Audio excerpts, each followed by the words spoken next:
Olá, pessoal. Boa tarde, ou bom dia, ou boa noite, dependendo do lugar do mundo onde vocês estejam. E também se vocês estão assistindo esse evento ao vivo ou então depois no replay.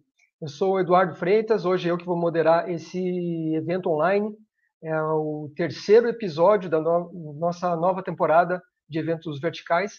Hoje sobre cidades. O foco será o uso de tecnologias para captura e representação da realidade para cidades. Foco também em cidades inteligentes. Então aguardem aí um ótimo evento. O pessoal já está mandando aqui pelo chat um oi, né? Já está funcionando aqui, já estamos interagindo aqui pelo chat. Eu agradeço se vocês puderem mandar sempre a sua cidade, a sua empresa ou instituição, que aí a gente sabe também de onde vocês estão falando, né? E quem que vocês estão aí representando, né, nesse evento. Eu queria agradecer muito a parceria das duas empresas que estão realizando esse evento online conosco hoje, a CPE Tecnologias e a Fototerra. E eu queria agradecer também, daqui a pouco eles vão entrar aqui ao vivo para falar com vocês, agradecer a participação do Boaz Teixeira, representando a CPE, ele é consultor especialista na CPE Tecnologia, e o Luiz Antônio de Lima, que é diretor da Fototerra. Também vai estar apoiando aqui o Luiz na apresentação da Fototerra, o César de Paula, que ele é engenheiro cartógrafo, atuante no mercado de fotogrametria, e ele vai estar conosco aqui participando. Depois, antes do Luiz e do César iniciarem a apresentação, eu vou apresentar aqui com um pouco mais de detalhe. Então, antes de passar a palavra para o Austin, rápidos lembretes aqui, pessoal. Primeiro, em relação ao replay. A gente vai disponibilizar o replay na íntegra para vocês. Hoje, por volta das 5 da tarde, vocês vão receber um e-mail com o replay na íntegra para vocês reverem com calma, compartilharem com seus amigos. Mas claro que o ideal é participar ao vivo para vocês poderem ter suas dúvidas respondidas aqui. Aproveitem ao máximo esse tempo aí, essa 1h30 mais ou menos que nós vamos estar juntos. Vocês vão estar de frente para especialistas no assunto. Aí vocês podem mandar seus comentários, suas perguntas e ter suas dúvidas respondidas. O segundo recado é sobre o certificado de participação. A gente está enviando geralmente um dia depois do evento, então sempre fiquem de olho aí na caixa de entrada de vocês. Olhem também na caixa de anti-spam, porque o e-mail pode ter ido para lá, que a gente envia geralmente um dia depois. Se o e-mail não chegar, só avisar que nós enviaremos novamente. O terceiro recado é o seguinte: eu peço que, se possível, vocês compartilhem o link de inscrição com os seus amigos, mas compartilhem agora mesmo, que aí vocês vão fazer com que esse conteúdo chegue para mais pessoas que às vezes esqueceram ou não estão fora da nossa base, estão fora do nosso radar. E aí vocês fazem também com que os seus amigos participem aqui com vocês ao longo desse evento online. Beleza? Então, eu acho que eram esses os recados. Enquanto acontecem as apresentações, eu vou interagindo com vocês aqui no chat. E agora eu passo a palavra para o Boaz Teixeira, da CPE Tecnologia, que ele vai falar sobre captura inteligente da realidade usando plataformas móveis para virtualização de espaços em empreendimentos de Smart Cities. Olá, Boaz, boa tarde, bem-vindo, e agora é com você. Boa tarde, você. Eduardo. A palestra é grande, mas o conteúdo está bem chuto. O título da palestra é grande. Vou compartilhar minha tela aí. Beleza. Assim que você compartilhar e eu estiver vendo, eu te aviso. Bom, já estamos vendo aqui tua tela, está escrito Mobile Mapping, LiDAR no mapeamento de corredores viários. Se acontecer algum probleminha de travar a tela ou travar o áudio, eu abro meu microfone aqui e te aviso, Boaz. Ok, combinado. Bom, pessoal, obrigado pela presença de todos vocês aí. Eu vou desligar aqui meu vídeo para diminuir a ocupação da banda e vocês vão ficar aí com o PowerPoint, ok? Bom, eu vou falar um pouquinho de LiDAR voltado para levantamento de corredores viários. Acho que é uma das ferramentas importantes dentro da captura da realidade para diversos tipos de projetos, por que não para projetos que envolvem Smart Cities. Bom, antes de entrarmos dentro do conteúdo, só fazer um breve comercial da empresa. CPE é uma empresa nacional, 100% brasileira, mais de 45 anos atuando no Brasil. Nós representamos inúmeras marcas. O grande core da CPE é trazer tecnologia de geomática para dentro do Brasil, de geotecnologias. Da grande maioria das coisas que nós temos, nós damos o suporte, manutenção e treinamento no Brasil. A única coisa que a gente não faz manutenção são dos equipamentos que têm um grande valor agregado, que tem segredos de tecnologia que a gente não pode, de fato, abrir os equipamentos no Brasil. No mais, a gente faz a manutenção no Brasil e suporte de treinamento de tudo que nós comercializamos ou alugamos no Brasil, nós damos suporte de treinamento aqui, local. Estamos espalhados aí pelo país, temos aí 10 escritórios, né? A nossa sede está em Belo Horizonte, nossa matriz está em Belo Horizonte, e eu, pessoalmente, fico lotado no escritório do Rio de Janeiro. Bom, feita a parte do comercial, então agora vamos falar um pouquinho do conteúdo. Na verdade, eu vou apresentar 3 tecnologias que a gente considera bastante interessante para o levantamento de corredores viários, né, e outros elementos dentro de um contexto urbano. Né, mas antes disso, eu quero tocar num ponto. Né, eu acho que quando a gente pensa em fazer um levantamento de um espaço urbano, a gente tem que pensar que eu quero fazer a captura daquela realidade, né? Fazer uma representação virtual daquela realidade, né? Na verdade, criar um digital twin, que é um termo bastante comum agora nos últimos tempos no mercado mundial, né? E aí a ideia é capturar aquela realidade, né? Transformar aquela realidade numa representação virtual, né, onde eu tenho geometria das coisas, onde eu tenho informação do que está lá, inclusive tem informação do processo que envolve as coisas, os elementos presentes naquela realidade. De maneira que eu consigo não só ter a geometria, posicionamento e detalhes, mas eu também consigo ter a dinâmica que existe entre aqueles elementos e que no final isso... ao longo da vida útil daquele ativo, digamos assim, né, ou daquele espaço urbano, já que estamos falando de Smart City, né, traz um ganho, né, ou traz uma vantagem muito grande. Quando a gente consegue fazer a captura desta realidade de forma rica em termos de informação, não só a informação gráfica ou posicional dos elementos, mas tudo que compõe, ou seja, os aspectos interrelacionamentos entre esses elementos, então, na verdade, que a gente acaba causando uma influência grande, tanto no que a gente vai projetar em cima daquele espaço, quanto durante a construção do que foi projetado e a operação de tudo aquilo. Né?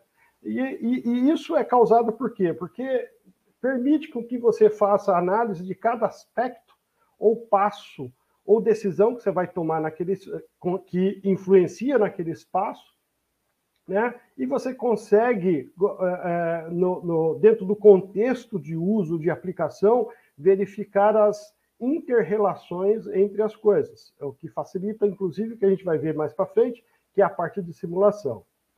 Então, assim, Digital Twin, na verdade, você tem 2 lados, ou 2 segmentos. Por um lado, toda aquela plataforma de informação, né, que a gente chama assim, a informação gráfica, né, onde eu tenho modelos 3Ds, tenho documentos 2Ds, mas eu tenho os modelos 3Ds inteligentes e tudo, né, mais as informações que compõem, que recheiam isso, né, ou que trazem a lógica que está inserida ali, qual é o contexto de uso daquilo, do uso daqueles elementos, né, qual é o processo envolvido ali, e, por outro lado, é uma análise cognitiva de todo e que você produz em cima de todo esse arcabouço. Né? E aí te dá insights, permite fazer simulações, permite você fazer novos estudos, né, o que te traz uma série de facilidades. Né? Então, imagina assim, eu tenho uma realidade no meio digital, como, né, a grande facilidade que isso pode me trazer. E aí, claro, eu tenho informação Tenho mais o cognitivo. O que isso me proporciona?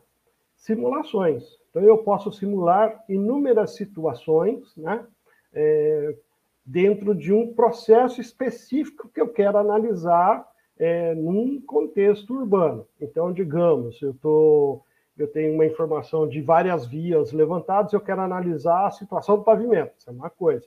Não, mas esse mesmo 3D, ou esse mesmo digital twin criado, né, das vias urbanas, eu quero usá-lo para fazer análise de drenagem por conta de inundação em função de uma provável situação de chuva. Eu quero fazer análise de declividade por uma questão de saneamento, enfim. Né? Então, com a informação digitalizada, mais o cognitivo, eu consigo criar, né, e simular uma série de situações, o que vai dando cada vez mais o conceito de Smart City. Bom, isso é a representação virtual da realidade. Bom, dando sequência, então, uma das atividades dentro desse contexto completo é a captura da realidade. Né? E é o que eu vou mostrar aqui, algumas ferramentas que auxiliam na captura da realidade. Existem inúmeras outras, né? Mas eu vou mostrar algumas ferramentas que a gente tem, e tem até disponibilidade no Brasil, né, para mostrar a facilidade e as vantagens que essas ferramentas, que essas tecnologias podem trazer. Então, primeiro eu vou mostrar um pouquinho sobre mapeamento móvel baseado em vídeo. O objetivo dessa ferramenta é trazer informação do que está instalado, né? O objetivo não é topografia, não é fazer um levantamento topográfico de precisão, mas é fazer um levantamento do patrimônio instalado, claro, com composição, de forma que eu possa trazer tudo isso para dentro de um GIS, né? Gerar um CAD em si, mas o objetivo é, pelo RGB, ou pela qualidade do RGB, eu também fazer identificação e fiscalização, inspeção dos bens instalados na via. Então, com esse mapeamento, você faz através de veículo, né? Vou mostrar mais adiante um pouquinho, mas com ele não necessariamente você vai visualizar a informação só na posição do veículo. Eu posso visualizá-lo vista de topo, e com essa informação eu posso tratar inúmeras opções. Por exemplo, posso visualizar ou verificar os cracks, ou os problemas no pavimento. Posso verificar problemas de sinalização horizontal, né, ou invasão, né, enfim, inúmeras coisas. Seria como se eu tivesse os olhos presentes lá na realidade o tempo todo.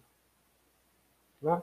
Então, posso fazer análise de sinalização viária horizontal e vertical, que eu já falei, né? Posso, em algumas vias que tem guarda-reio, posso ver o estado do guarda-reio, o estado das placas. É um pequeno vídeo mostrando em 4 passos como isso funciona. Então, primeiro eu tenho um equipamento que é instalado no veículo. Então, eu tenho uma câmera, GPS, IMU, tenho um software que integra tudo isso, né, mais um mapa de fundo, e basicamente eu saio dirigindo pelas vias, né? No caso desse vídeo, está mostrando com uma Ladybug, que é uma câmera 360, né, e eu saio capturando ao longo das vias, e basicamente vai dirigindo. GPS MU define a trajetória, né, ele faz o registro da trajetória, enquanto a câmera faz o registro de tudo que ela está vendo. O segundo passo, ao descarregar os dados, você faz o cálculo da trajetória, né? Na verdade, o sistema faz o cálculo da trajetória do veículo, e a partir disso aí ele faz o georreferenciamento do vídeo. Né? Então aí eu tenho um vídeo já georreferenciado, né? E aí eu posso sobrepor no vídeo, por exemplo, um CAD que eu tenha, um GIS que eu tenha, né? Posso sobrepor para fazer uma análise, ou para verificar se existem coisas instaladas que não estão presentes no GIS, ou coisas que estão no GIS em posição equivocada, ou justamente para trazer uma informação de inspeção de um determinado elemento que existe na realidade, né, uma placa em mau estado, enfim, ou uma invasão, ou uma destruição, enfim. Né? E a partir desse vídeo já referenciado, eu consigo extrair uma série de informações de dimensão, de altura. Óbvio que, como eu falei, assim, não é uma precisão de milímetros, né? Nós estamos falando aqui precisão da ordem de 10 centímetros, que eventualmente não é uma precisão para desenvolvimento de um projeto executivo, mas é suficiente para mim saber a instalação ou colocação de algumas coisas, fazer cadastro, por exemplo, que ele vai mostrar agora no vídeo, de uma entrada, saber uma dimensão de uma entrada, né, ou o tamanho de uma placa, enfim, quantos metros quadrados uma placa, né, agora ele vai tirar uma medida dessa entrada, saber qual o tamanho dessa entrada dessa garagem ou dessa entrada de veículo, né, ou quantos metros quadrados tem uma placa, entendeu? Se, no caso, a municipalidade vai cobrar imposto por anúncio, né, por metro quadrado das placas. Né? Então, essa é uma opção, né, uma vantagem de ter um sistema como esse.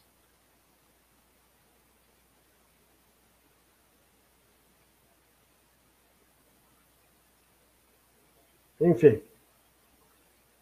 E tem vários recursos no software, né? Posso calcular por metro quadrado, enfim, né? Vou dando sequência.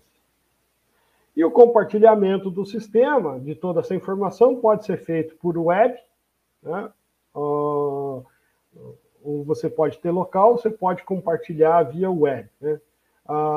O visualizador, o usuário tem ele gratuito, na verdade você abre o browser e conecta, e dentro desse visualizador você também tem a facilidade de extrair inúmeras outras informações, né? Então, altura, distância, enfim, né? Extrair uma informação para inserir num GIS, carregar, interfacear um GIS para dentro, né? Os dados de um GIS para dentro, enfim, tem uma série de facilidades que você pode fazer com esse sistema. Qual é o grande objetivo? É você fazer o levantamento do patrimônio instalado ao longo de todas as vias, né? Seja por uma questão de, eu quero saber as edificações que têm mais de um pavimento, ou eu quero saber qual é o recuo de meio fio existente, enfim, existe uma série de aplicações que podem ser usadas para isso. Bom, esse é o pacote de software que acompanha o sistema, né? Então, por um lado, tem o software que faz a gestão da coleta dos dados, e, por outro lado, tem um pacote de software da Planix que faz o cálculo da trajetória com precisão. Existe um sistema mais simplificado, né, para quem quer fazer o início nisso, que você pode usar uma GoPro Fusion ou Max, né, que são essas GoPros 360, e elas têm internamente um IMU e também o GPS delas. Aí já não é um GPS diferencial, GPS autônomo, mas não impossibilita que você possa fazer o mapeamento. Claro que é diferente que a câmera que está instalada numa GoPro é diferente de uma Ladybug. A qualidade é diferenciada, né? Muito inferior. Mas não quer dizer que você não possa usá-la e fazer o registro, né? E, sobretudo, para você verificar o que existe na via, né? Ou até verificar o que está instalado nas paredes, medidas de placas, enfim. Né? É uma possibilidade de você fazer o levantamento do patrimônio instalado na via, né? Ou do que está instalado na via, para você fazer fiscalização e inspeção. Então, e claro, você consegue medir dentro do vídeo já referenciado, né, o vídeo da GoPro já referenciado, você consegue medir, tirar altura, também verificar área e metro quadrado, né, claro que com uma precisão inferior, mas também não é impossível de ser feito, né, é bem comum fazer isso. E posso também carregar dados de um GIS para dentro, fazer interface com com várias outras ferramentas de GIS.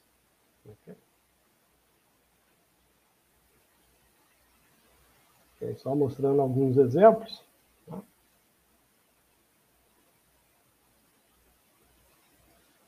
E essa linha azul é o 2D existente carregado sobre o vídeo.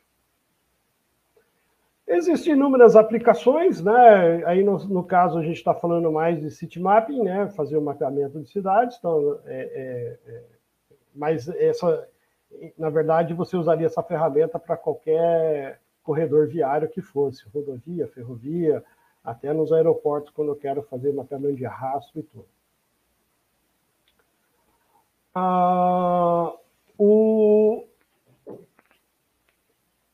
Um recurso interessante dessa ferramenta é você fazer a verificação da condição do pavimento, como está aqui, né? Ele é capaz de gerar imagem em HDR com alta resolução, e eu consigo verificar cracks e uma série de outras características dentro do pavimento. Então, aqui, mostrando um pouquinho... Ok.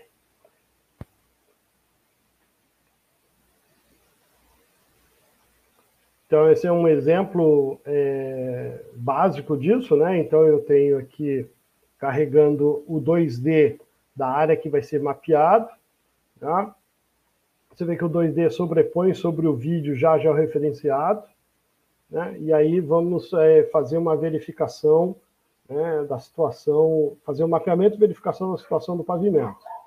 Então, você está levantando, a visualização está em condição normal, mas não quer dizer que não seja, que a câmera está gravando em HDR, né? Mas eu posso mudar para HDR e fazer uma verificação específica dessa região, né, que está mostrando em HDR, e aí eu posso, por exemplo, dar um zoom específico numa área, mudar a iluminação, né, o ganho de iluminação para eu fazer uma verificação detalhada de um parte do pavimento. Então, esse é um exemplo.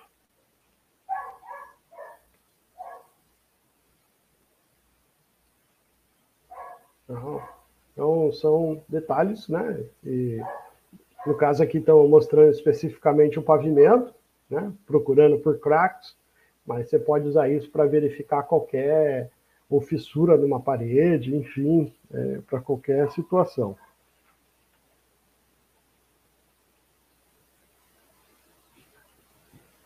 Ok? Bom, esse é o exemplo do sistema que a gente tem no Brasil, né? A gente usa esse sistema. Inclusive, atualmente está no DENIT, fazendo um trabalho com o DENIT. Bom, uma outra ferramenta que eu gostaria de falar são os que bastante falados, os LiDARs montados em drones, né? Acho que drone é um brinquedo que se tornou ferramenta nos últimos anos e cada vez mais forte vem ganhando espaço no dia a dia, não só nesse nosso segmento de levantamento. Tá? Então, uma das ferramentas que eu gostaria de mostrar é esse Minivux. Tá? Então, é um LiDAR que tem um peso máximo de 1,55 kg. Ele é para ser montado nesse drone Matriz 600 da DJI, né? Esse que está mostrado aqui embaixo. Tem um alcance de 150 metros para objetos que têm baixa refletividade. Objeto que tem maior refletividade, o alcance dele é bem maior, chegando aí a 450 metros. Tá? A precisão dele é da ordem de 10 milímetros final e é um LiDAR com 5 retornos, o que é bastante interessante quando a gente faz o levantamento em áreas que tem vegetação.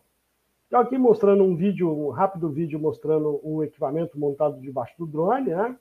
Então, essa é a cabeça do LiDAR, né? Esse é um drone da DJI, uma Matriz 600, que tem 6 baterias, e cada bateria alimenta um rotor, então tem uma certa segurança quanto à queda. Esse LiDAR, no caso, vem montado com uma câmera aqui, uma Alpha 6000 na parte traseira, e a medição com laser é feita pelo espelho que estava mostrando ali. É um equipamento para voo baixo, para voo em torno de 80 a 100 metros de altura, né? E o objetivo é capturar número de pontos desta forma, né? Então, como ele tem os 5 retornos, né? Então ele consegue capturar bem o solo por debaixo da vegetação, né? Sobretudo porque, como ele faz voo baixo, da ordem de 80 metros, mais ou menos 100 metros, né? Então a gente consegue capturar o solo por debaixo da vegetação. É uma ferramenta bastante interessante para áreas pequenas, né? Fazer levantamento de áreas pequenas. E você consegue, com essa ferramenta, uma taxa de... Vou mostrar aqui, por exemplo, você consegue com essa ferramenta fácil, num voo de 100 metros, a 4 metros por segundo, você consegue aí em torno de 80 pontos por metro quadrado, mais ou menos, né? Então, tem uma alta densidade esse tipo de equipamento. Atualmente, a Regal tem 3 modelos, né? Minivux 1, 2 e 3. No Brasil, nós temos o 1 e o 2. Né? E a diferença entre eles, basicamente, é a quantidade de pontos que eles são capazes de capturar por segundo. O alcance tem pequenas diferenças, mas não são tão significativas. Uma outra ferramenta ainda como LiDAR para ser montado em drone, essa é uma ferramenta mais recente, né? Uma ferramenta que tem uma performance um pouco menor, né? Uma performance inferior, mas que é bastante prática para os levantamentos topográficos ou de áreas do dia a dia, né? Então, esse é um LiDAR todo fechado, né? Assim, tem uma câmera e o LiDAR de estado sólido aqui, vai montado numa aeronave recente da DJI, que é uma Matriz 300, que é uma aeronave boa, né? Um drone bastante interessante aí. E também é para um LiDAR para um voo baixo, né? Da ordem de 80 a 100 metros também. Então voa dentro do âmbito do cisante aí da ANAC, né? Então é tranquilo. E esse equipamento tem uma operação mais simplificada que o outro, né? Basicamente, você tem um botão para liga, desliga, descarregar os dados aqui. Ele já vem montado com uma câmera de 24 megapixels para colorir a nuvem de pontos e tem memória suficiente para um dia de missão. 256 GB dá mais ou menos uns 8 voos com ele, né? O que é bem interessante é que essa unidade tem uma IMU da Honeywell de 600 Hz, o que traz um bom resultado para ele em termos de medição da atitude da aeronave e, consequentemente, a precisão final do LiDAR lá no chão. É um pequeno vídeo mostrando o sistema. Okay? Ele é bem portátil mesmo, como está mostrando no vídeo. Né? Ele conecta no Matriz 300, no Skyport do Matriz 300, que já vem com o drone da DJI, né? Do jeito que você está vendo aí, né? Esse é o drone da DJI.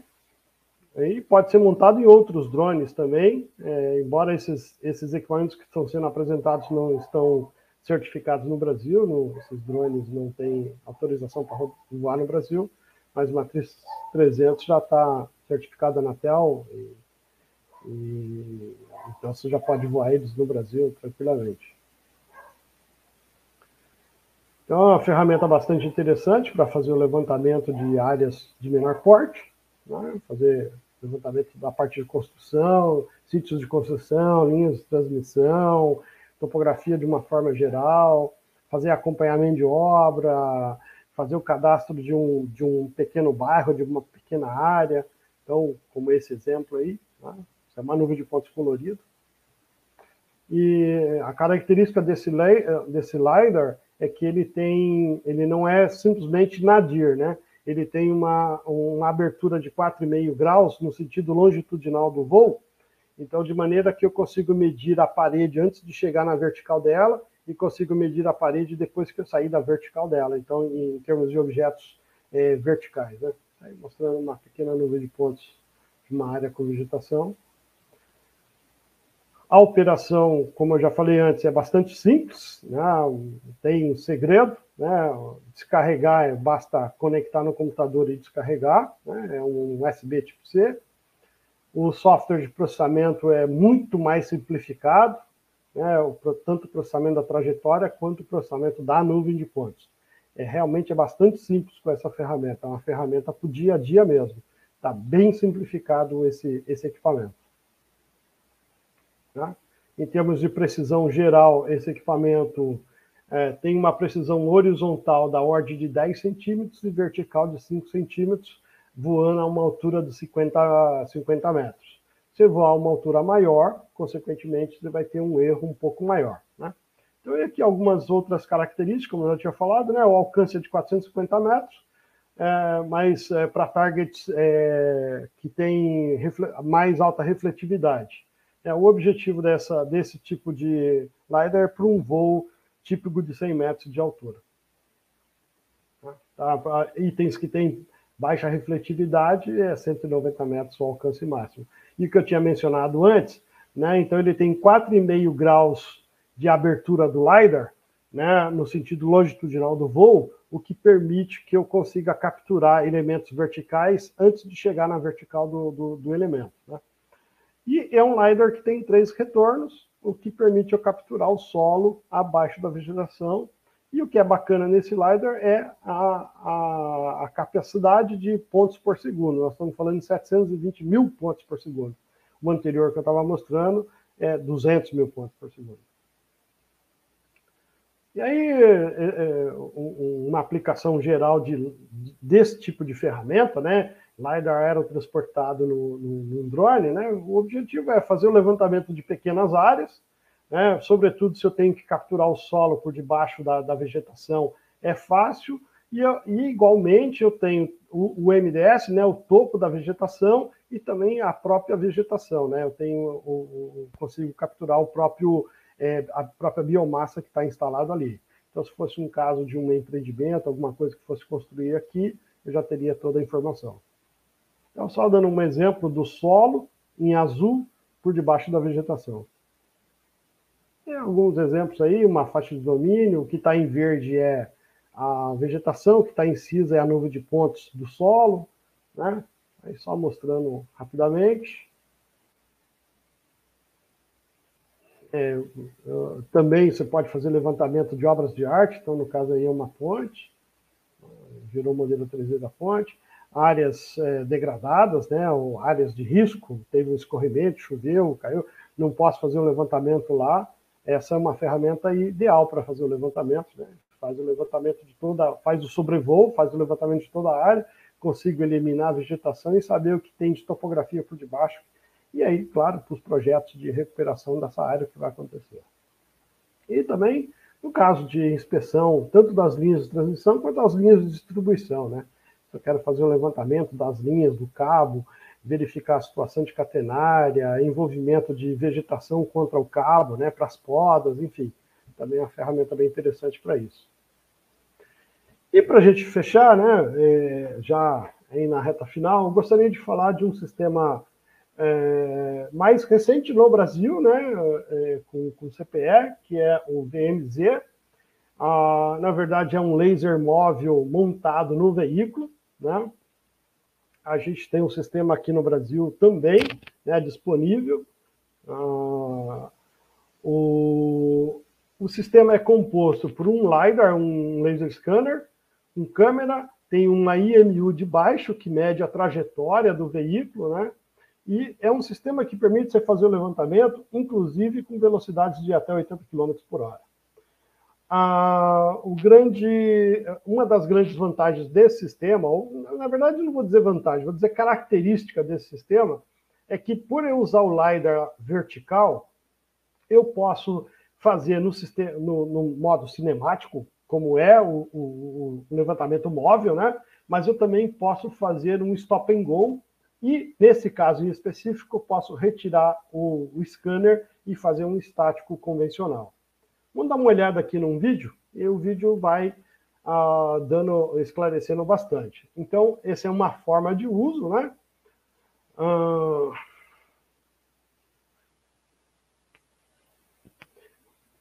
Então, aqui são a composição do sistema, né? O IMU, o laser scanner, a câmera, o GPS. Eu também posso montá-lo assim horizontal. Aqui é um exemplo como é que monta. Então, o rack é um rack normal de mercado. Esse frame é um frame normal, um perfil de alumínio, né? Essas 4 torres aí já fazem parte do sistema, né? E aí já é um fornecimento da Regal mesmo, né? Então, a alimentação desse sistema usa a própria alimentação do veículo, né? E tem o box de integração, e isso tudo vai conectado no software, no notebook e no veículo. E aí você pode fazer a operação dele rodando 360 e rodando com o carro, ou fixo num ângulo, ou essa aqui que é o Stop and Go. Né? Ele vai mostrar o vídeo em cada um deles. Então, fazendo o levantamento nesse modo radar, ou seja, girando 360. Então, você vai dirigindo. É claro que quando ele está 360, você tem que dirigir não 80 km por hora, vai dirigir a 40 km por hora, né? E ele vai rotacionando e vai levantando tudo. Tá? Isso é uma forma de fazer um levantamento quando eu não quero alta densidade. Tá? E aí que você está vendo aqui como é que fica a nuvem de pontos depois de levantado. A outra opção é você travar ele num ângulo, né? Então eu faço um levantamento como se fosse uma linha 2D, né? Então eu travo o scanner num ângulo específico e vou dirigindo pela via e ele vai levantando um lado da via. Então essa é uma forma quando eu quero maior densidade na nuvem de pontos, né? E aí eu vou fazendo o levantamento de todo aquele lado lá. Passar aí o outro lado, então eu travo no outro ângulo e assim sucessivamente. Mas tem a opção de fazer Stop and Go, né? E de maneira que quando eu faço Stop and Go, a precisão posicional é muito melhor do que quando eu estou em movimento, né? Então isso auxilia, inclusive, quando eu vou fazer o registro da nuvem de pontos de toda aquela trajetória, o que me ajuda a eliminar ponto de controle no campo, a necessidade de colocar ponto de controle no campo para o laser scanner móvel. Então, você pode combinar outras formas. Como esse é um laser scanner também convencional, ou seja, eu posso usá-lo como topografia convencional, então eu posso, inclusive, retirar de todo o sistema e fazer um levantamento de uma área que não deu para ver do veículo. Então, imagina que o veículo está passando pela via, fazendo o levantamento de tudo que é possível ser visto a partir do veículo, mas ficou escondido uma área que não dá para ver a partir do veículo. Né? Então eu posso retirar o scanner, colocar num tripé e ir num canto que não foi possível, igual está mostrando ali no vídeo agora.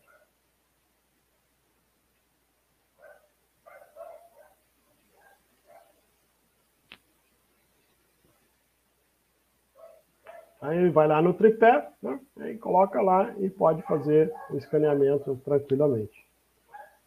Então essa é uma outra ferramenta, né, de fazer o levantamento. Eu vou mostrar agora um exemplo, né,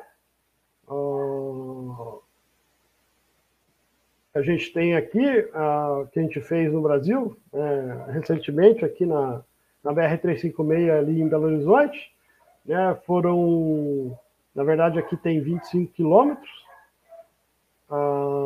aliás, 25 quilômetros, então o pessoal fez 5 passadas aqui, uma 360 e outras 4 em cada uma em um ângulo, né, e fez o levantamento de toda essa via aqui, no caso, no total foram 7 horas de levantamento, e só conseguiram rodar 40 km por hora, porque essa é uma via bastante congestionada, bastante cheia, né?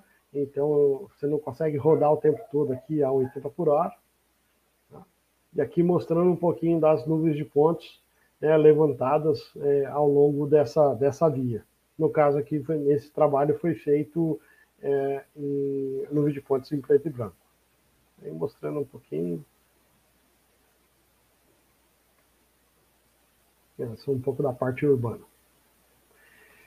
Bom, Eduardo, essa é a minha apresentação, deixar uns 5 minutinhos aí para pergunta aí para o pessoal e tô à disposição aí. Legal, obrigado, Boaz, pela sua apresentação. A gente tem até um pouquinho mais do que 5 minutos, então vamos aproveitar ao máximo aí a nossa sessão de perguntas. Nós temos exatamente 10 minutos até terminar. Uhum. Então, tem uma pergunta aqui do Michael Ganassim. Ele pergunta em relação ao Minivux, se é possível fazer classificação automática da nuvem de pontos em terreno. Vegetação alta, média, baixa, edificações, linha de transmissão, etc. Veja, não é o LiDAR que faz isso. O LiDAR levanta. Aí você precisa ter uma ferramenta de software que faz isso. O software que vem da Regal não é específico para fazer classificação, você precisaria de uma ferramenta específica para isso. Existem algumas ferramentas no mercado. Então, TerraSolid é um software para isso, né, que eu conheço. O Quick Terrain Modeler também é uma outra ferramenta de classificação, de fazer uso de LiDAR e permite classificação. Então, essa é o que é possível. No switch de software da Regal, você pode filtrar algumas coisas, por exemplo, filtrar a vegetação, mas não é classificar, é filtrar a vegetação, para você ter o MDT, enfim, tem esses recursos, mas é só a filtragem. Ok, obrigado. Bastante gente aqui mandando os parabéns aí pela apresentação, também falando que foi muito aprendizado aí na sua apresentação. Tem perguntas chegando pelo YouTube também. Tem uma questão sobre a parte do mapeamento em vídeo, em relação, você comentou, né, sobre o uso em softwares de GIS também. Então, quais seriam os formatos de arquivo para importação e exportação? E em relação aos tamanhos dos arquivos, se eles são muito grandes, se precisa de um supercomputador para depois manipular esses arquivos. Bom, são várias perguntas, mas eu vou primeiro, a parte de interface com GIS são vários formatos. Aí eu posso mandar até no privado, se for o caso, o cara me faz um contato que eu te mando, mas são vários formatos. Você vai interfacear com boa parte do que existe de software de GIS do mercado. Okay? Isso aí é tranquilo. Com respeito à capacidade de computador para lidar com isso, sim, você precisa de ter bastante espaço. É imagem. E se você fizer com um sistema de alta qualidade, não com a GoPro, com certeza. São 6 lentes, né, em 360, gravando, acho que cada uma 60 megapixels, você imagina. Né? Então, assim, realmente você precisa de uma máquina que processa e precisa de bastante SSD para poder fazer o registro e permitir uma boa performance durante o uso. Infelizmente, é isso. LiDAR também é equipamento que consome, né, a tecnologia que consome bastante poder computacional. Legal. Você comentou aí sobre a opção usando uma GoPro, né? A gente teve até um webinar que você falou em mais detalhes sobre isso. Vou ver se eu consigo rapidinho resgatar aqui lá do canal da Mundo Gel e já coloco no link aqui do pessoal, no chat para o pessoal. O Daniel Alvarado, ainda nessa questão sobre o uso dos vídeos em software de GIS. Ele falou que você mostrou os dados do levantamento e do GIS na aplicação da Horus. Se é possível fazer o contrário, colocar essa aplicação dentro de softwares de GIS como o QGIS ou o ArcGIS ou similares. Veja bem, o sistema da Horus é um sistema para fazer o levantamento de campo e fazer o georreferenciamento do vídeo. Uma vez feito o georreferenciamento do vídeo, você pode gerar 2D a partir daí. Eu posso gerar as linhas e os objetos, né, elementos que estão presentes, e isso vira um 2D convencional. E aí eu posso, de fato, exportar para outras ferramentas de GIS, sem nenhum problema. Ok? A grande vantagem, o que eu quis mostrar lá é que eu estou fazendo o georreferenciamento do vídeo, aí você fica assim, mas está correto? Tá certo? Eu quero comparar isso com um GIS que eu já tenho da área. Então, aí o Horus permite que você carregue o seu GIS dentro para você fazer a verificação. Ok? Esse é o grande objetivo. Ok, obrigado. Boaz, eu coloquei um recadinho aqui para mim mesmo, um alarme para quando faltasse 5 minutos para pedir as considerações finais, mas a gente ainda tem umas perguntinhas, então vou tentar esgotar as perguntas e aí vou pedir depois as suas considerações finais para a gente... para ser bem objetivo aqui, né? Ok. Tem uma pergunta meio comprida aqui do João Alfredo. Vamos tentar aqui fazê-la inteira. Ele comentou que faz mapeamento em torres de telecom e a maior dificuldade é a obtenção de medidas das talas de emenda de seções, onde existem muitas furações e precisa medir com alta precisão de um furo a outro. Também precisa das espessuras das cantoneiras, acho que telas de emenda, etc. Se é possível fazer isso com o uso de LiDAR. Olha, é possível fazer isso com o uso de LiDAR, mas não LiDAR montado num elemento móvel, como drone ou veículo móvel. Veja bem, esses sistemas que eu apresentei hoje, a melhor precisão que você vai ter é 30 milímetros. É o mais preciso de todo, 30 milímetros. E 30 milímetros você erro grande demais para pegar uma cantoneira ou a distância entre dois parafusos. Então, para você ter uma medição com precisão, o LiDAR precisa estar estático, certo? E eu não sei, nessa torre de telecomunicação, que altura vai estar isso. Se vai estar lá a 40 metros e você está no solo com LiDAR, então acredito que não vai ser tão, ou não será tão produtivo do ponto de vista de aplicação da tecnologia. Me desculpe, mas agora, se LiDAR mede com precisão, mede. Né? Eu, pessoalmente, já trabalhei com LiDAR fazendo levantamento na área industrial, onde você tem que passar informação com precisão de 2 milímetros, 3 milímetros, para o pessoal que vai fabricar uma tubulação, e a tubulação tem que chegar lá e encaixar com 2 milímetros, que é o espaço da junta. Não pode ter mais, não pode ter menos. Então, eu já fiz isso. LiDAR dá precisão? Sim, mas sob certas condições. Beleza. O João agradeceu aqui, ele comentou que realmente 30 milímetros é complicado, né, para eles. Teria que ser estático e em vários pontos para não ter sombras. Bom, Boaz, eu queria agradecer aí pela sua apresentação, por responder aí todas as perguntas que chegaram. No final, algumas pessoas perguntando sobre valores e tal, mas aí eu deixei, já está na tela, e eu coloquei no chat também o teu e-mail, o teu celular ali, e o arroba ali também das redes sociais, então o pessoal pode entrar em contato com você.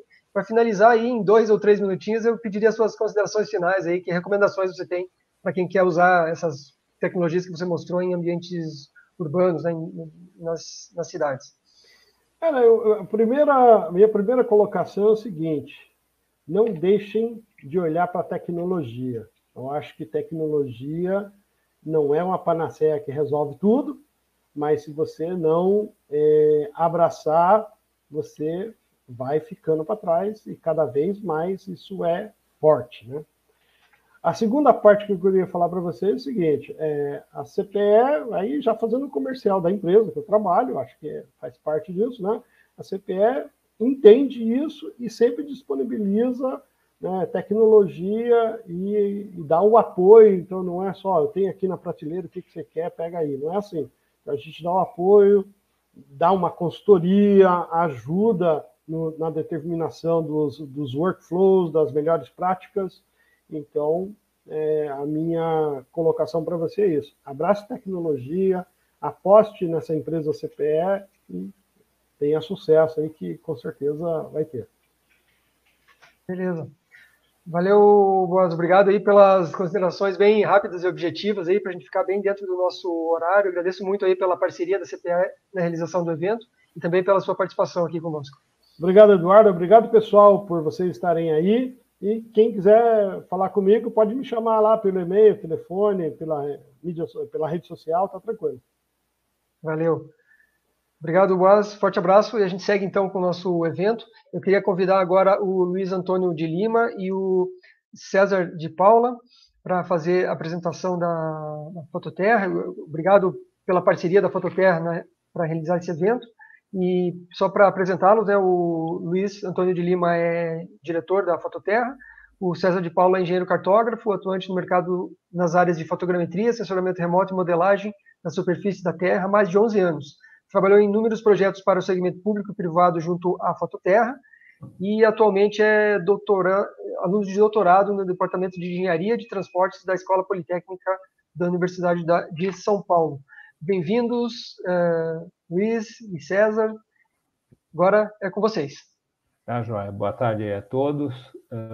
Eu vou começar aqui a compartilhar a tela com a nossa apresentação. Eu devo começar a apresentação breve e depois passar a bola para o César aí, que vai dar continuidade nela. Tá?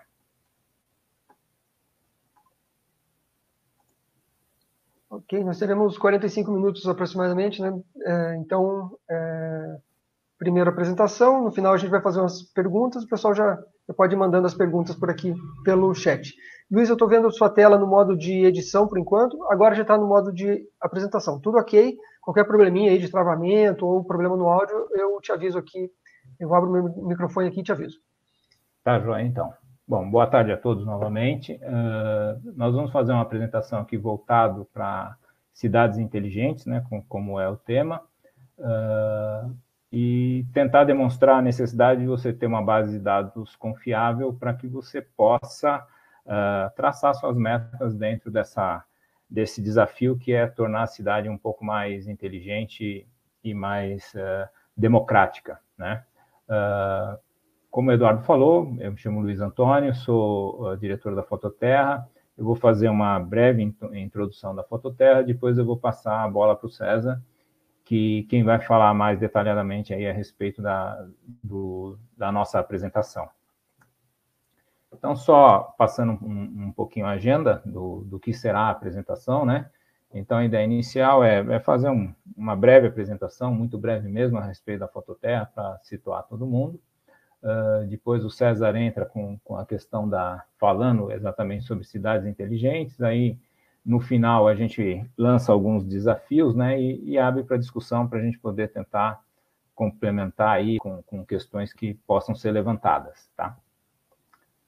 Então, indo direto à Fototerra, né, a Fototerra é uma empresa nacional, ela é registrada junto ao Ministério da Defesa como categoria A, né? Para quem não sabe, existe a necessidade desse registro junto ao Ministério da Defesa para que você possa tanto capturar dados geográficos como processar esses dados e poder disponibilizar isso para os seus clientes, né? Então, hoje a Fototerra já, desde o seu início, já possui essa licença, uma empresa de 25 anos, né? Nós somos hoje um fornecedor estratégico junto ao governo federal, não só no Brasil, como também nos Estados Unidos. E a gente tem a certificação ISBAL nível 2, né? O que é essa certificação? Essa certificação ela envolve questões de segurança de voo, né? E o que a gente pode citar aqui, eu acredito que nesta área de aerolevantamento, a Fototerra seja a única empresa a ter essa certificação. E no Brasil são muito poucas empresas que se preocupam com essa questão de segurança de voo, né? Então, para dar uma dimensão das empresas hoje que possuem esse tipo de certificação, nós estamos falando da Azul, estamos falando da TAM, estamos falando de grandes empresas, né? E dentro do nosso setor, a Fototerra possui essa certificação e ela vem atualizando ano a ano, né? Hoje a gente tem uma equipe permanente, né? Quando a gente diz permanente, porque normalmente as empresas de prestação de serviço, elas têm um volume flutuante de pessoas, né? Mas no nosso caso, a gente trabalha hoje com uma equipe permanente em torno de 80 colaboradores, né? Nosso hangar hoje fica na cidade de Bragança Paulista, que é muito próximo aqui de São Paulo. E a gente tem escritórios, a nossa sede é em Santana de Parnaíba, também aqui vizinho à capital, com uma área comercial em São Paulo e um projeto avançado em Macaé. E também temos escritórios nos Estados Unidos, na cidade de Houston, onde a gente também presta serviço, né? Então, a gente acaba atuando tanto na América do Sul quanto na América do Norte. A gente não tem, vamos dizer, restrição geográfica para prestação de serviço dentro da Fototerra. E falando um pouquinho do nosso time, né? Como eu falei, a gente tem uma equipe multidisciplinar que, ao nosso ver, ela permite que a gente consiga desenvolver grandes projetos por ter essa questão multidisciplinar, né? Nós não temos só engenheiros cartógrafos, nós temos pessoal de geologia, temos pessoal de desenvolvimento de sistema, então a gente tem a capacidade de fazer desenvolvimento interno de alguns sistemas, de fazer customização de alguns sistemas. A Fototerra, ela, dentro do seu histórico, ela aparece muito no mercado como uma empresa que traz muita tecnologia para o Brasil, né? Então, a Fototerra ela tem o perfil de estudar tecnologias lá fora, aprender essa tecnologia e depois aplicar ela aqui de maneira totalmente independente no Brasil. Então, dentro desse histórico, né, nós somos a primeira empresa a utilizar um sistema LiDAR aerotransportado na América do Sul, utilização de câmeras digitais, câmeras hiperespectrais. Nós somos talvez a primeira empresa de aerolevantamento que resolveu fazer levantamentos offshore, né, que é fazer o mapeamento não só do solo, onde não tem água, como também fazer mapeamento dentro do mar, em regiões profundas, né? E aí, falando só um pouco mais rápido, para a gente finalizar a apresentação da Fototerra, né, falar um pouquinho da nossa infraestrutura, né? Hoje a Fototerra está equipada com 6 aeronaves, né? 2 delas são modelos Embraer Bandeirantes, que é uma aeronave de médio porte, né? 3 aeronaves cênicas, que são aeronaves já de pequeno porte, e um Cessna 206. Cada uma dessas aeronaves ela está equipada com um tipo de sensor e ela tem uma capacidade distinta de captura de dados e aplicação desses dados na construção das cidades inteligentes, né? Falando um pouco dos equipamentos que a gente utiliza, né? Então, são equipamentos de grande porte. Então, hoje a gente está equipado com câmeras digitais, né? Na parte superior esquerda do vídeo tem a foto de uma câmera digital de largo formato, né? Então, essa câmera ela tem a capacidade de capturar imagens tanto em RGB como no infravermelho. Para vocês terem uma ideia da dimensão, a gente está falando aí de uma câmera em torno de 1 metro de altura, tem o sistema total dela deve pesar em torno de 80, 90 quilos, tá? Na parte superior do lado direito, a gente tem uma câmera hiperespectral, que tem como diferencial a câmera hiperespectral é a gente poder capturar não só a gente dividir o espectro em várias bandas, né? Quando eu falo várias, a gente está falando aqui, essa câmera tem a capacidade de dividir o espectro até em 620 bandas, né? E na parte inferior do vídeo, tem um exemplo de um sistema LiDAR montado em uma das aeronaves, né? Então, hoje, acho que a Fototerra é a empresa que mais capturou LiDAR ao longo do Brasil, né? Nós temos aí mais de 8 milhões de hectares capturados para diversas utilizações, né? Hoje a gente possui 3 equipamentos LiDARs que estão instalados em aeronaves distintas, né? Então a gente tem uma alta capacidade de produção e entrega de dados LiDARs, né? E para finalizar a apresentação da Fototerra, aqui é um exemplo rápido da nossa aeronave Bandeirantes. A gente tem 2 aeronaves desse formato, onde elas são voltadas especificamente para cuidado do meio ambiente, né? Então, a gente faz o monitoramento com essas aeronaves, ela está equipada com 6 sensores, né? Cada um com uma finalidade específica. A gente tem hoje uma preocupação muito grande, um trabalho enorme junto ao IBAMA para questões do meio ambiente, principalmente envolvendo a parte offshore. E esse é um equipamento que a gente voa hoje em torno de 100, 150 horas mensais, fazendo captura de dados e disponibilizando isso para os clientes finais. Então, basicamente, essa era a apresentação da Fototerra. Agora eu quero passar a palavra para o César, que vai entrar no tema central da nossa apresentação aí, que é a questão das cidades inteligentes, tá? Eu vou parar o compartilhamento para que o César possa dar continuidade aí.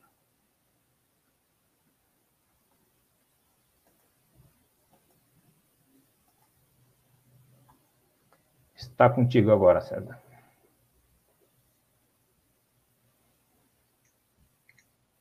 Eu acho que a gente não está ouvindo o César. Acho que você tem que ligar seu áudio, César, na parte superior. Seu vídeo... A gente está com a câmera aberta e o áudio não está chegando para a gente. Oficialmente o áudio está ligado. Eu acho que a opção melhor é reconectar agora. Já vi isso acontecer. Tenta reconectar, então. Aperta um F5 aí, talvez resolva. Tranquilo. O evento ao vivo... Acontece sempre. Acontece, né? A gente dá uma paradinha no tempo aqui, vamos fazer igual o CPI, né? Vamos recompor o tempo aqui. Não, a gente não está ouvindo ainda o áudio do César.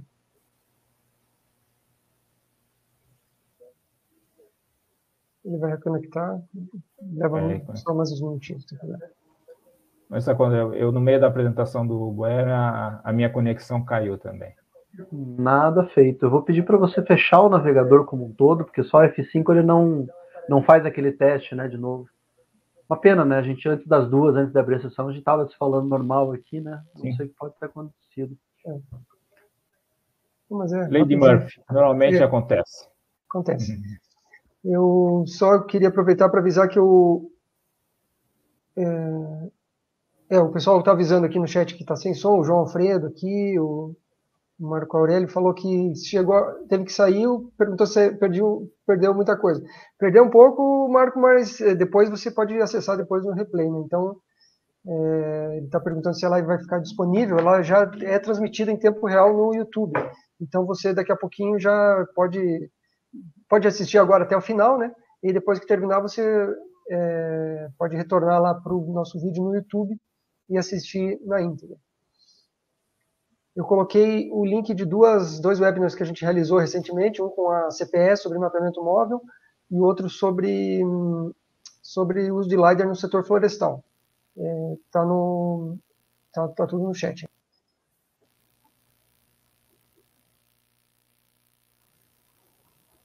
Não sei. O César voltou, mas continua com o áudio. É engraçado que na plataforma aqui parece que o áudio está aberto. Deixa eu tentar fechar. Eu fechei o áudio dele, Guilherme, para ver se ele consegue abrir lá de novo.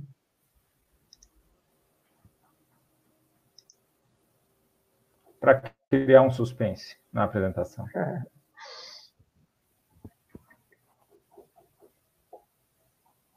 Às vezes tentar por outro navegador também. Não sei se o César está... Ele me ligou aqui e ele vai reiniciar a máquina. A única chance que sobrou, porque estava tudo certo no teste, eu não sei o que pode ter acontecido. Né? Então, vou aguardar ele reiniciar a máquina. Então.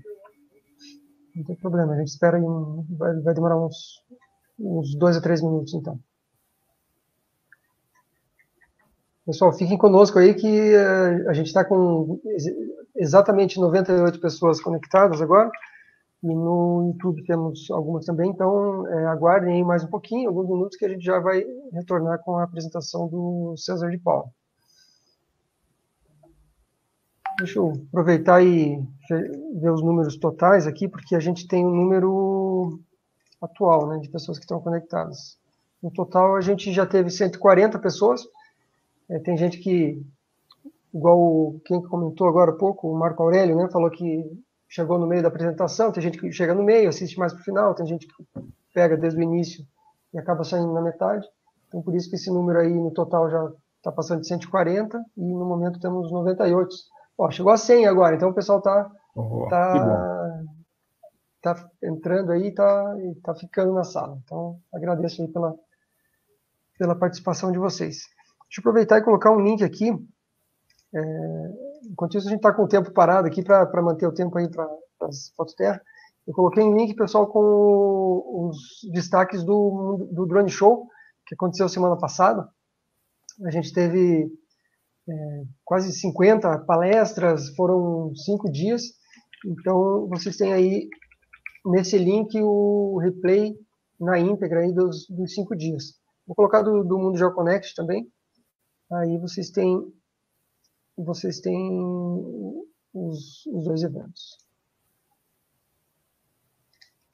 Só um pouquinho que eu estou procurando aqui o link.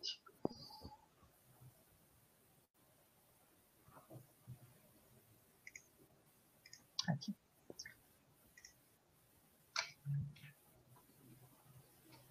Já está aí o link do replay do Mundo GeoConnect também. E nosso próximo evento vai ser o Space BR Show, vai ser o nosso primeiro evento na área especificamente espacial, né? A gente já faz eventos sobre sensoriamento remoto, mas agora vai ser sobre toda a cadeia produtiva aí do setor espacial, desde fabricação dos foguetes, os centros de lançamento e de controle. Então é uma área um pouco mais vasta aí. E a gente está vendo esse setor crescendo, o New Space agora, até vocês devem ter visto, né, os bilionários indo ao espaço, a Amazon, a Virgin, a SpaceX. Alô? Estamos lhe ouvindo. Estamos ouvindo. Que bom. Estava preocupado. Bem, peço desculpa a todos aí o imprevisto, né? Mas às vezes acaba acontecendo, né? Algo desse tipo. E agradeço aí, então, a oportunidade, né, de estar aqui falando um pouquinho sobre cidades inteligentes, que é um tema, como diz, bastante atual e que envolve dedicar uma grande importância. Então, eu vou compartilhar minha tela agora para iniciar a apresentação. Só um segundinho. Tranquilo, César. Esses imprevistos acontecem. A gente faz... Acho que seria ideal você tirar seu vídeo, César. Talvez a banda esteja um pouquinho comprometida. Sim, Bem, já vou então colocar aqui no modo de apresentação, retomando a partir do que o Luiz concluiu. Bem, a respeito das cidades inteligentes, então, o que a gente pode entender, né, sobre cidades inteligentes? São as cidades que fizeram, né, e ainda fazem um esforço, né, da utilização da tecnologia, da informação, ao seu favor, né, mudando um pouco aí a questão da vida das pessoas, né, dentro do trabalho e do seu ambiente, ao invés de seguir apenas uma inovação incremental, né? Então, ela tem a preocupação de trazer a tecnologia da informação em benefício, né, da mudança da vida das pessoas. Essa é uma definição mais analógica, assim dizendo, né? E temos também uma outra definição, que é de Catarina Celada, onde ela diz que as cidades, né, são cidades inteligentes, aquelas que são atrativas, né, para talentos, turistas e investidores. Uma vez que existe uma aliança, né, entre inovação tecnológica, qualidade do meio ambiente, na questão de ciência e sustentabilidade, inclusão social, que é algo bastante importante e discutido, né, tendo em vista que as cidades elas já existem, né, então tem que haver uma adequação, né, dessa realidade atual, adaptando, né, trazendo aí novos serviços inteligentes para as cidades, né, levando isso, né, trazendo uma conectividade da cidade com o global, né, trazendo, dentre elas, qualidade de vida a todos os cidadãos, né.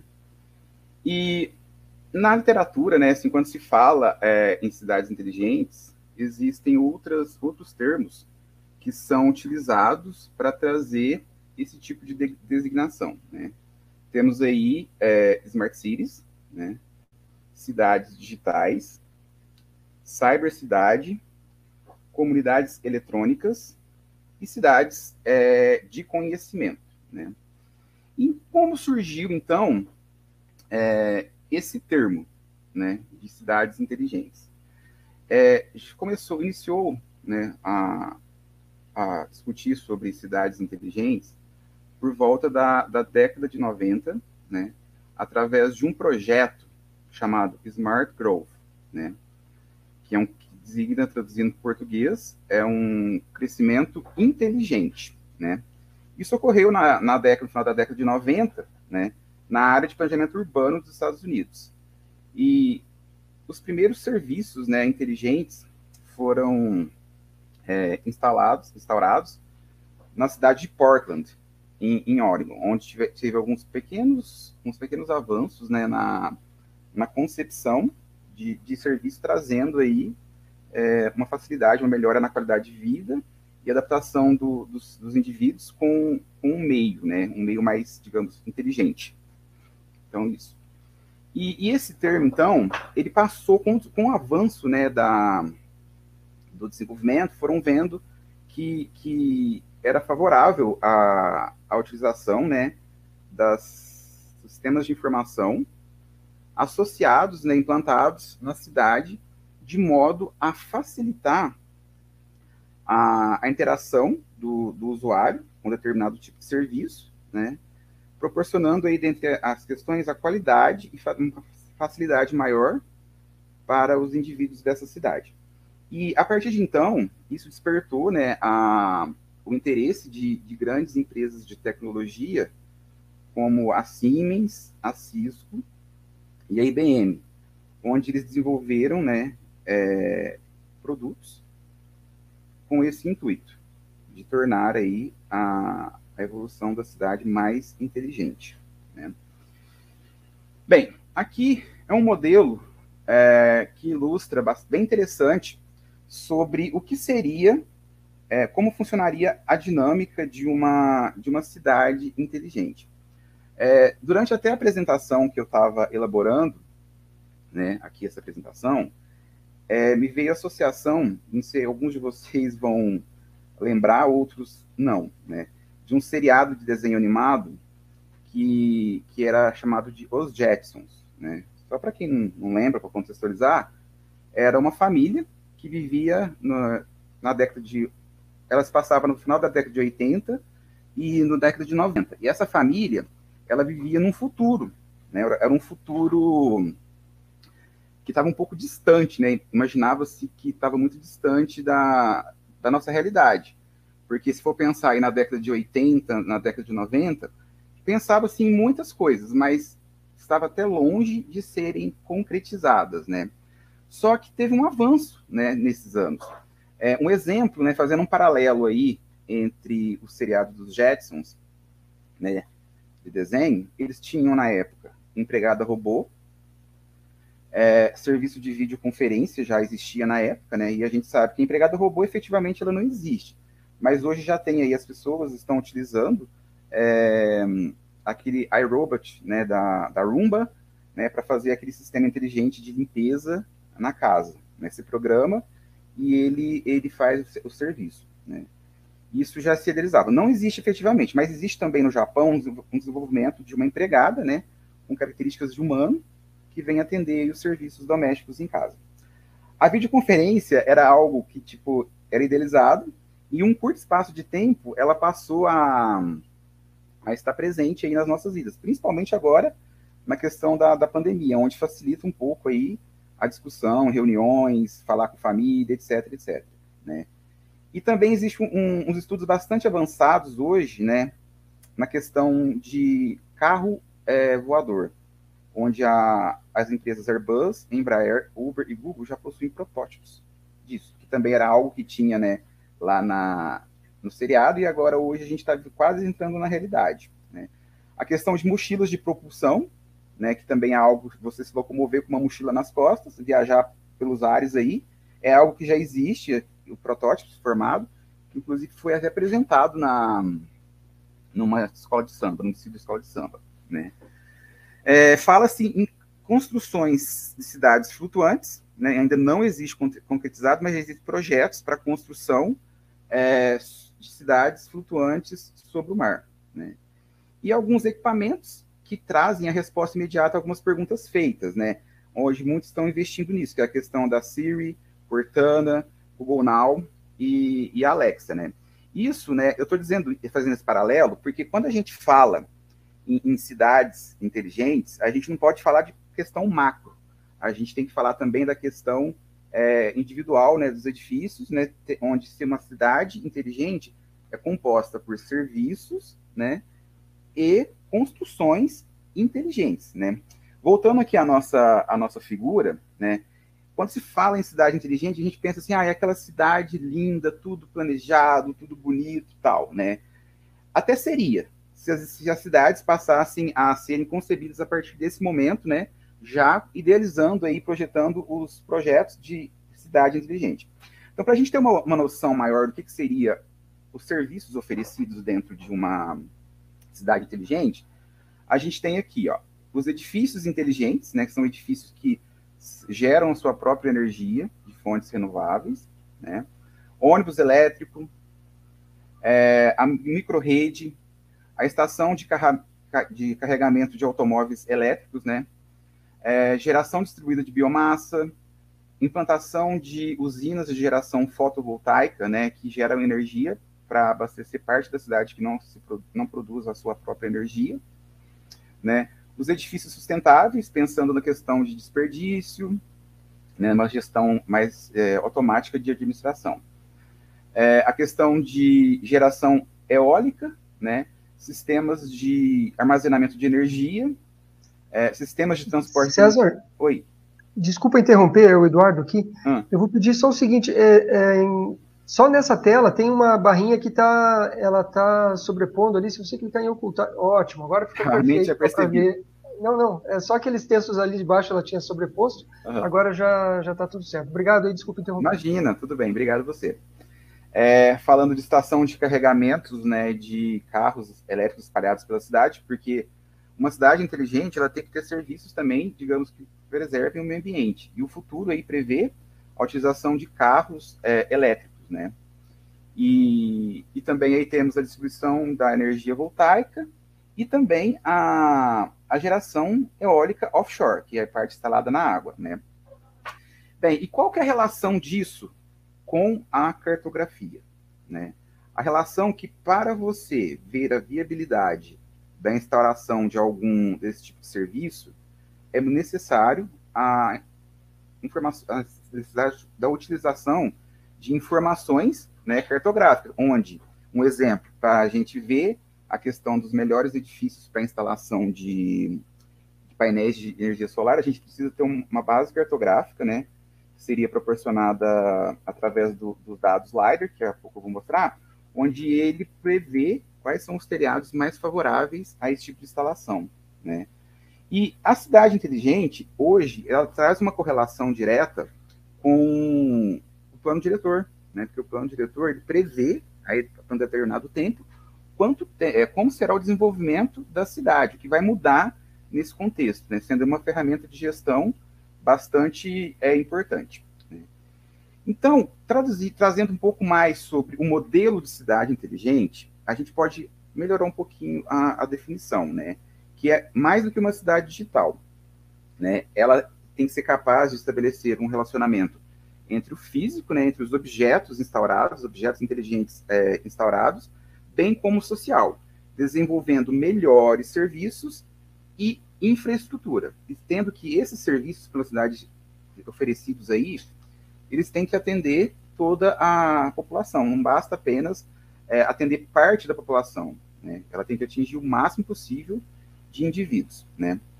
E ela reúne, então, a questão da tecnologia, informação, visão política em um programa coerente de melhoria urbana, né? Isso se torna um atrativo, né, para que várias empresas, grandes empresas, venham se instaurar nessas cidades que têm esses serviços inteligentes, bem como atrair pessoas, turistas, né, gerando aí uma maior dinâmica e fama, né, da cidade.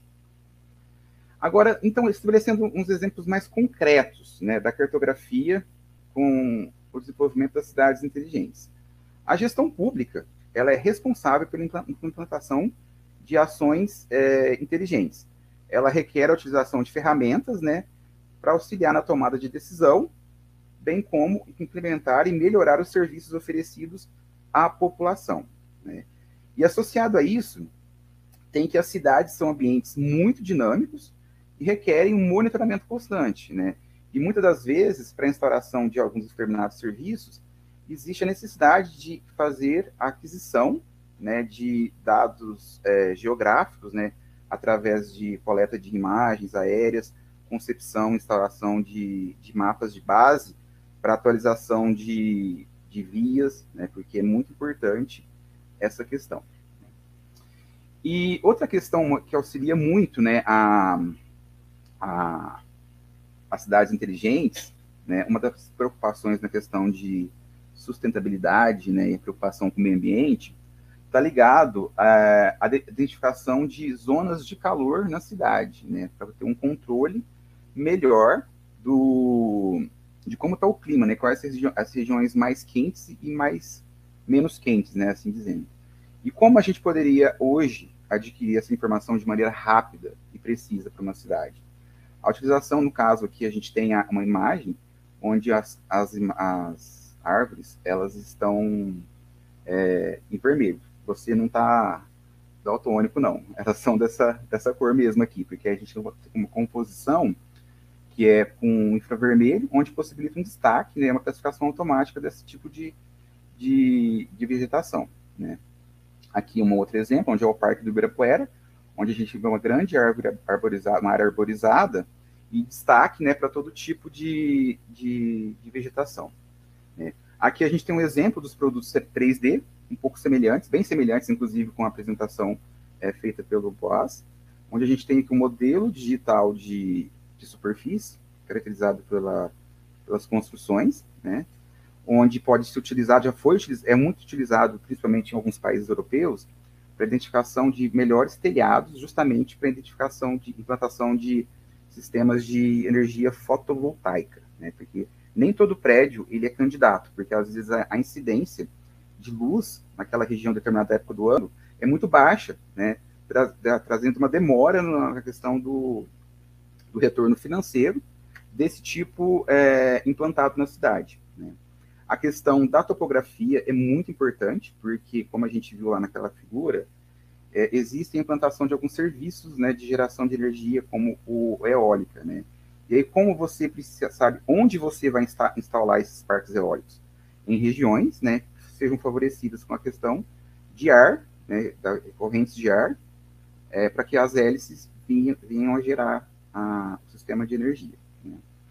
E a questão, né, também do sistema de banco de dados implementados traz uma informação muito importante, onde a gente pode verificar a questão das idades, da idade dos indivíduos, a localização de regiões favoráveis à implantação de um novo tipo de serviço, como escolas, postos de saúde, alguma coisa relacionada com esse tipo de serviço, porque às vezes a distância de um posto de saúde, ou algum serviço de segurança, transporte, é muito distante, né, e demora a atender o tipo de população, não sendo considerada uma ação inteligente. Então, esse tipo de informação, né, informação cartográfica, ele é muito importante na questão da instauração dos serviços, né, inteligentes dentro da cidade, né?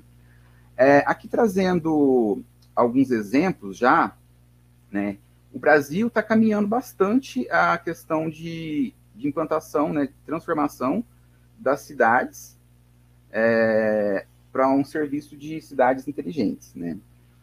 No Brasil, já existem avanços, né, nessa região de São Paulo, Porto Alegre, Curitiba e Rio de Janeiro, né? Pequenos, mas já existem aí uma transformação, né, convergindo para um modelo de cidade inteligente. Um exemplo aqui que a gente está vendo na tela aqui no Rio de Janeiro foi instalado recentemente painéis, como esses aqui circulado em vermelho, que trazem, né, a informação referente ao tempo em que determinada linha de ônibus está para chegar naquele ponto. Então, tem que ter uma conexão de um sistema de GPS associado com uma central que transmite essa informação para o usuário, facilitando muito a vida do usuário. Nessa outra imagem aqui, para quem é de São Paulo, não sei se vai lembrar muito bem, mas em alguns pontos de ônibus, principalmente na Avenida Santo Amaro, ligando ao centro, ele falava o tempo, né, que determinada linha também já demora para chegar lá, né? E não somente nessa questão de serviço, a gente também temos exemplos de ações inteligentes, como é o caso da utilização, né, dos aplicativos de GPS. Hoje, comumente, todo mundo vem utilizando cada vez mais esse tipo de serviço para ele ser preciso, né, e ser acessível a qualquer um, né, onde a gente tem aqui uma captura de tela do software Waze, né, onde por meio tem que ter uma base cartográfica, né, precisa e atual, indicando as linhas, o sentido da via, né, e para isso, então, para a gente conceber esse mapa aqui, a gente precisa de ter um olhar, né, geográfico e cartográfico por detrás, para que seja atualizado as vias, né, e traga essa informação precisa, porque em alguns casos pode vir a ocorrer até alguns acidentes, né, se a pessoa não é da cidade, está utilizando esse tipo de base que não é atual, ela pode entrar na contramão e ocasionar aí algum tipo de acidente, né. E aqui um exemplo daquilo que falei da questão do serviço de energia solar, né, e fotovoltaica. A gente vê que existem as placas de painel instaladas nos dois lados dos telhados, em uma região que ela é aberta, né, não tem a questão de geração de sombra de um edifício alto. Então, nesse caso, esse telhado, ele poderia não ser elegível da instalação desse serviço, dado que isso, hoje está caro ainda o investimento, E esse investimento precisa ser retornado. Então, quer dizer que se você investir e não tiver um retorno, torna-se frustrante determinado investimento. Então, nesse caso, em algumas cidades, é necessário fazer alguns estudos da declividade em relação à incidência solar nas épocas do ano, né? Isso, algumas cidades europeias já têm esse tipo de serviço, e no Brasil a gente passou aí por uma análise, geração de um protótipo bastante interessante, né, no Rio Grande do Sul, sobre isso. Outros exemplos de ações inteligentes, né, a questão de Dubai é um modelo bastante bom de se trazer, onde ele encontra um grande avanço na construção e implementação da cidade inteligente. As ações que foram implementadas lá? O selo 100% sem papel, né, porque tendo em vista que a concepção da cidade inteligente ela traz a questão da sustentabilidade, onde foi abolida a impressão, né, de papéis em órgãos públicos na cidade, trazendo uma economia e uma maior preservação do meio ambiente, né? A implantação do sistema RFID para a cobrança de pedágio, que seria algo que facilitaria toda a vida da população, quando você vai passar em um determinado pedágio, você não enfrentar aquelas filas, né? E o serviço inteligente de aluguel de carro, que é uma coisa muito interessante, que eu pude presenciar isso na Europa, quando eu morei na Alemanha, onde existem carros espalhados por toda a cidade, e pelo aplicativo, né, de celular que você faz um cadastro, você consegue encontrar um veículo próximo a você, por um código que é enviado, destravar o veículo e você utilizar ele e parar no próximo lugar que for conveniente, né, para você ir deixar ele lá, para que um outro usuário, no futuro, venha a utilizar o mesmo carro para se locomover nas cidades, né? E para trazer agora uma coisa para a gente refletir, algumas questões, né, como eu disse acima, que as cidades, os serviços inteligentes nas cidades inteligentes tem que abranger uma gama muito grande de pessoas, né, todas as pessoas. E isso tem alguns desafios, né, a serem enfrentados, onde um deles eu trago uma imagem aqui no campo, né, que é uma parte da favela Paraisópolis aqui, onde a gente vê as linhas em amarelo, né, que foram conseguido serem delimitadas pelo processo de restrição, né? E a gente nota que a gente não consegue visualizar nesse nível de escala, né, as ruas, né, no interior aqui no centro dessa favela, né, o que traz aí um problema, né? Se não for feito um voo mais baixo, no caso com drone, a gente não consegue aí um nível de detalhe para estabelecer esses serviços, né? Trazendo aí uma falta de acessibilidade desses moradores, né?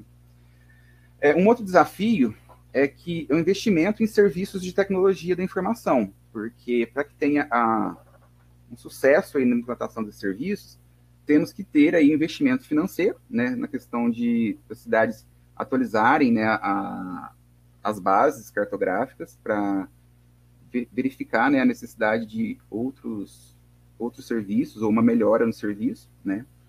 Uma outra questão, né, como eu disse, as cidades inteligentes elas são formadas também compostas pelos edifícios, né, e uma dificuldade é adaptar as construções antigas com esses tipos de serviços inteligentes, né. Em alguns casos é possível, mas outros se torna inviável por comprometer a estrutura, né.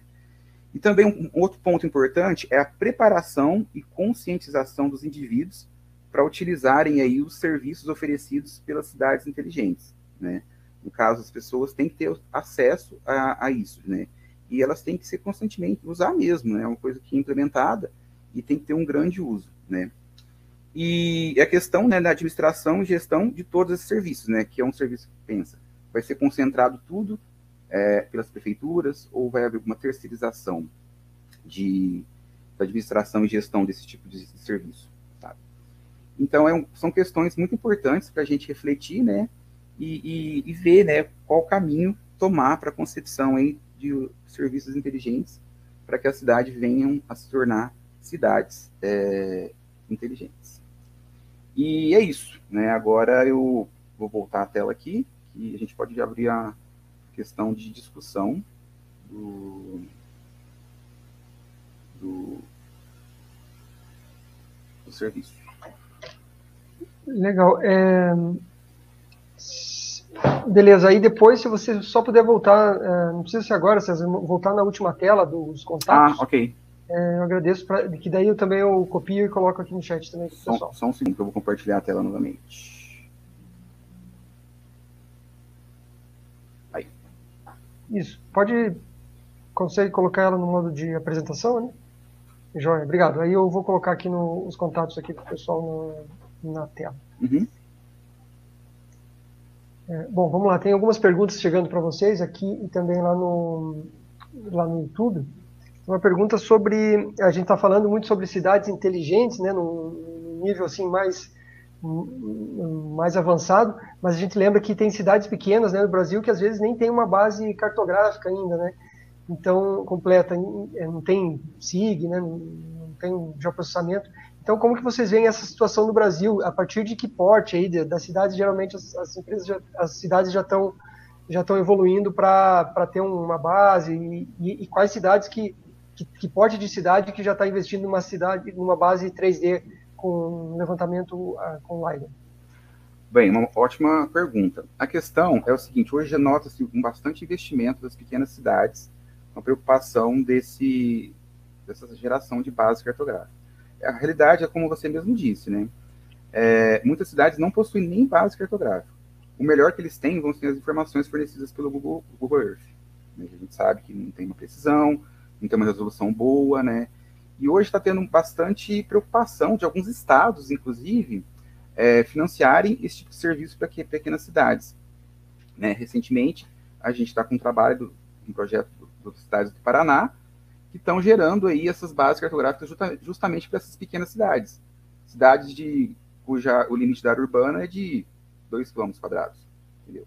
Como a gente tem aí também o investimento de cidades de grande porte, como São Paulo, né, onde se preocupa em ter uma base atualizada, né, como foi realizado recentemente pela prefeitura, e por nós mesmos nós fizemos um voo para finalizar, com a finalidade de atualizar a base cartográfica, oferecendo melhores serviços.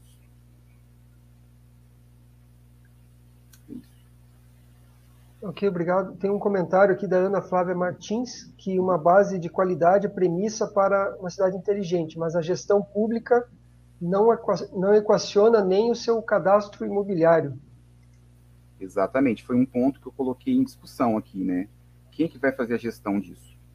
Seria a prefeitura, com os N serviços que ela possui, né? Já oferecem, ou privatizar isso? Porque o sucesso tem que ser a partir de um controle e uma gestão muito bem feita. Porque senão acaba desandando, né? Como se diz, a implantação desse serviço à população.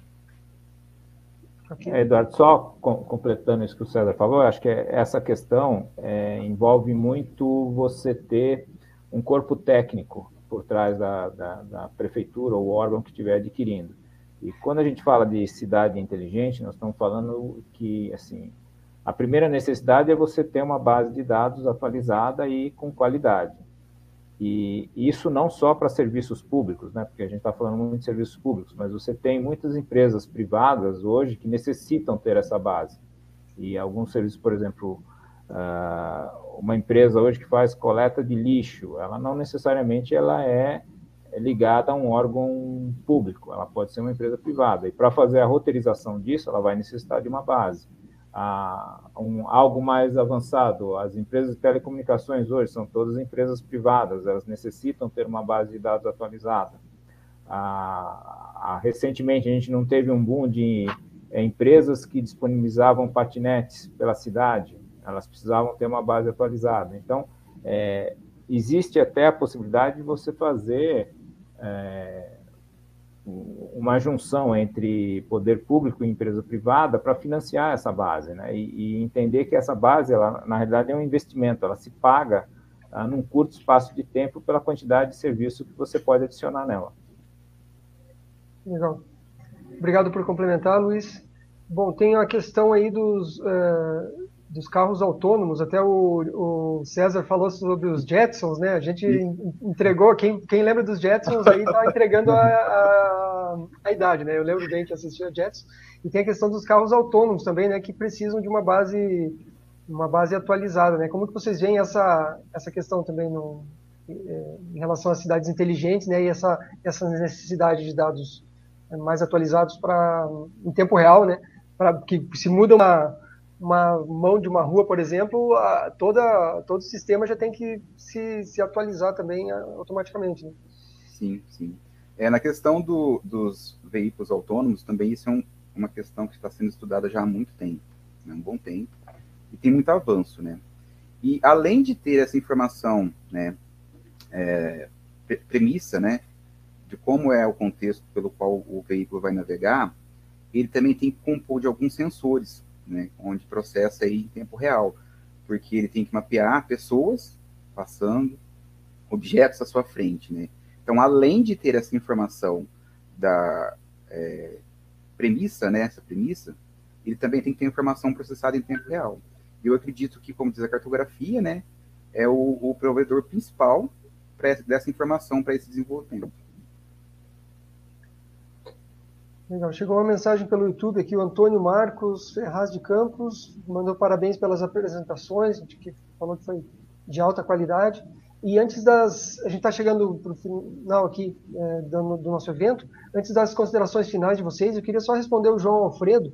Ele pergunta sobre, está um pouquinho fora aí do assunto, mas cidades inteligentes, né? Se o Brasil está preparado para ter um curso superior em drones, abranger matérias como topografia, desenvolvimento, manutenção, mapeamentos, etc.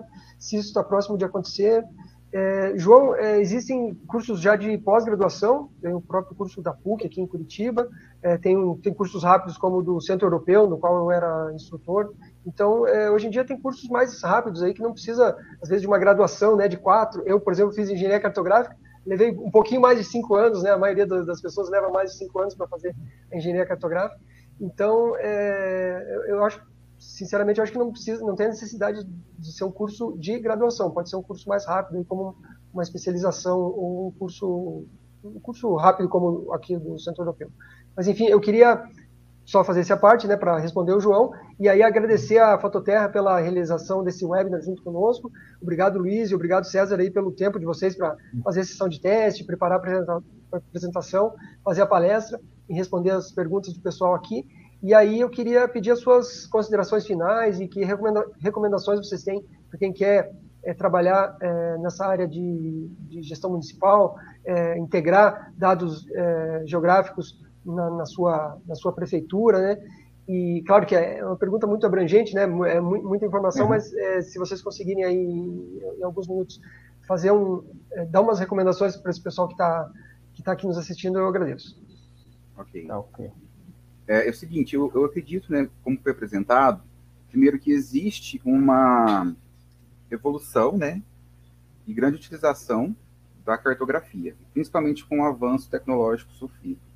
E a gente vê uma correlação direta, né, com o desenvolvimento das cidades inteligentes, seja ele para o plano diretor, seja ele para estudos, tal, que dependam da aquisição do dado. Então, eu acredito que o mercado está bastante aquecido nesse quesito, e recomendo aí a todos que tiverem interesse, conhecer um pouco mais sobre o que é a cartografia hoje. Não apenas é a cartografia que gera mapas, como antigamente, né? Então, dá para evoluir bastante aí, principalmente no campo 3D. Né? E é isso. Luiz, quer falar alguma coisa? Sim. Eu acho que, assim, complementando, quando a gente fala de cidade inteligente, né, na realidade não é para dizer que a gente está à frente ou não, né? Porque qual é a finalidade da cidade? É trazer uma melhoria do bem-estar para a população, através de serviços, né? E eu não consigo imaginar você ter uma cidade hoje onde você possa ter um melhor planejamento, onde você possa ter produtos com melhor qualidade, sem você ter uma base de dados confiável. E, nesse sentido, para você ter uma base de dados confiável, saindo um pouquinho daquele passado, que se imaginava que você mapear uma cidade era uma coisa, assim, de um custo muito elevado, muito demorada, que era tudo muito complexo, né? A Fototerra veio trazendo tecnologias para comprovar que não é bem assim, né? Então, hoje a gente tem, já no Brasil, tecnologias que permitem você desenvolver uma base de dados com uma certa velocidade, com uma qualidade muito superior ao que era feito no passado e também é um custo melhor. E, como eu falei agora há pouco, né, a base de dados ela se paga muito rapidamente, né, através dos serviços que você pode implantar, não só falando de questões financeiras, como arrecadação de IPTU, questões tributárias, né, mas os outros serviços que você vai prestar para a população, onde você pode ter um valor agregado muito grande e, com isso, você minimizar seu investimento num curto espaço de tempo, né? E eu já vi algumas iniciativas inteligentes onde o poder público se une com o poder privado e consegue fazer o financiamento desse material e introduzir essas informações no âmbito administrativo de uma maneira rápida e simples, né? É só a gente usar um pouquinho mais de criatividade e as coisas acabam acontecendo de uma maneira até mais rápida. Então, basicamente era isso. Legal. Obrigado, Luiz. Obrigado, César, pelas considerações finais de vocês. Mais uma vez, eu queria agradecer aos parceiros na realização desse webinar, a CPE e a Fototerra. Pessoal, lembrem que o replay a gente vai mandar para vocês ainda hoje por e-mail e o certificado de participação amanhã por e-mail. Sempre olhem aí a caixa de spam, porque pode ter ido para lá. Eu lembro a vocês que a gente tem uma agenda de webinars em mundogel.com/webinars, onde lá tem os próximos eventos que vão ser realizados, mas também o link para o replay de vários outros eventos que a gente já realizou. Desde 2009 a gente está fazendo webinars, estamos chegando perto do evento online número 1000, então em breve a gente vai ter uma comemoração.